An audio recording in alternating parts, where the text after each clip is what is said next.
Ang tanong ko, sir, kahit kailan sa panununog ng NPA ng cell site, sa pagpatay nila, kailan nyo sila kinondena? Pailan nyo sila ng kaso. Kailan nyo kinondena, sir? Kung mali yan, kailan nyo kinondena, sir? Nagkondena ba na kayo ng NPA kahit alam kailan? Mayroong rebellion sa ating bayan, mayroong civil war sa ating bayan. Kaya kami sa bayan muna. They were NPA fighters surrendering to the government. They are telling us that they were members of your organization, sir.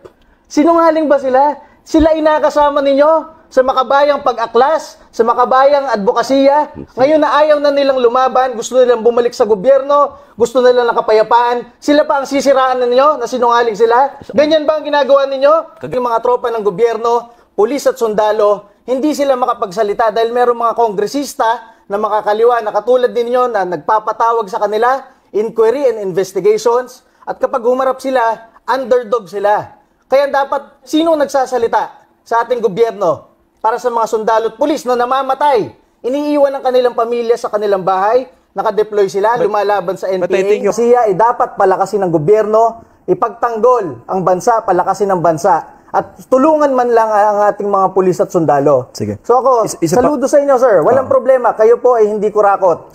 Kayo po, madaming magandang plano sa gobyerno. Pero hindi lang kayo yon. Madami pang ibang organisasyon na hindi kabilang sa kaliwa ang nangangarap rin ng magandang pag-po. Ako po, ang sinasabi ko, walang problema kung banatan ninyo ang Pangulo ng Pilipinas, kasi yan naman ang ginagawa nyo, matagal na panahon na kahit sino pong Pangulo. Walang problema kung i-criticize nyo ang ating gobyerno. Ang problema kasi, ang iba nyong miyembro ay sumasapi sa CPP-NPA. Nandiyan ang akbayan na pinagre-resign ako. Pero hindi namin sila pinagsasabihan dahil yun na yung opinion nila. At hindi sila sumusuporta sa armed rebellion. Kahit na tinitira kami, hindi namin sila tinitira kasi yun, tama lang yun. Mag-opinion ka, mag-kritisismo ka sa gobyerno, pero hindi ka sumasapi sa armed rebellion. Bakit po merong... Alam mo, Mr. Pedema? Meron po mga nasa hanay nyo. At ang nagkikwento sa amin ay mga sumusukong NPA ngayon. Ito nga, alam mo, if you follow your logic, ubusin na rin natin yung PMA. Bakit ang daming nagkudita ng PMA? Bakit maraming sumali sa RAM? Ha? Nagre-recruit sila sa RAM. At ngayon nga, ang inyong head sa CMO ay kasampi sa RAM yan. Eh di, isara na rin natin yung PMA. Isara na natin ang Armed Forces of the Philippines. Merong totoo. Merong mga estudyante. Merong mga aktivista na sumampa. Naging leader ng mga revolusyonaryong grupo.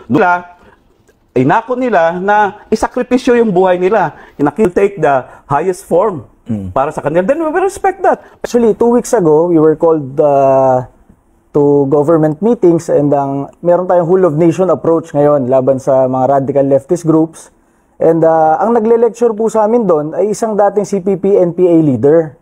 So, ini-explain niya na dati siyang miyembro ng CEGP, NUSP, dati siyang leader ng Bayan Muna, ang asawa niya, Gabriela. Tapos nag-NPA sila, tapos naging miyembro siya ng mataas na sa CPP-NPA.